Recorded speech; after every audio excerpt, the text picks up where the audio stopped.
Unlock the power of negation and questions in English. Hello language learners! Today, we're delving into the fascinating world of English modal verbs, focusing on obligation and necessity. Specifically, we'll explore how to apply negative forms and questions in real-life situations, and even more precisely, how to use these in writing.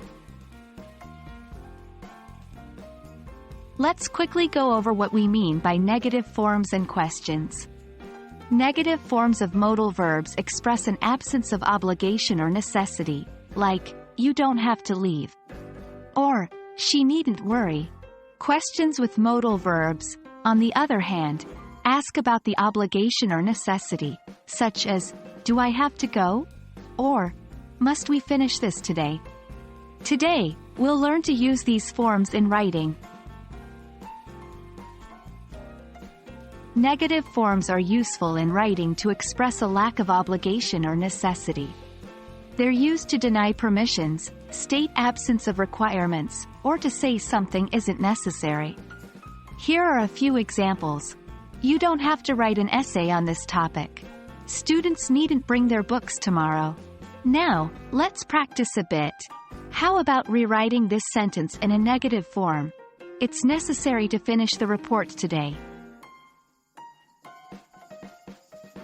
In writing, questions with modal verbs can be used to inquire about an obligation or necessity.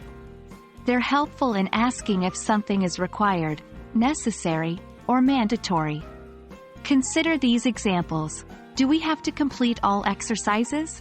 Must I attend the meeting tomorrow? And, of course, let's practice. Try rewriting this statement as a question. It's necessary to submit the application by Friday.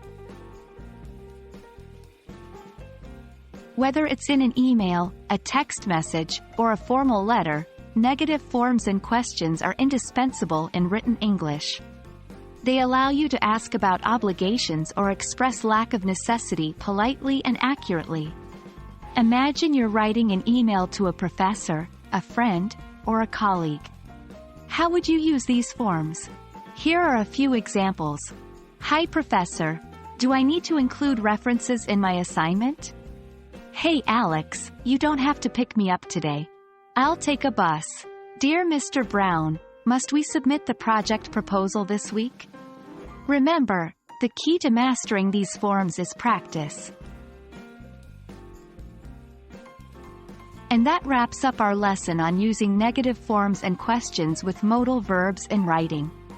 Practice makes perfect, so take every opportunity to incorporate these in your written communication. You're well on your way to mastering this important aspect of English language. Until our next lesson, keep practicing and happy writing.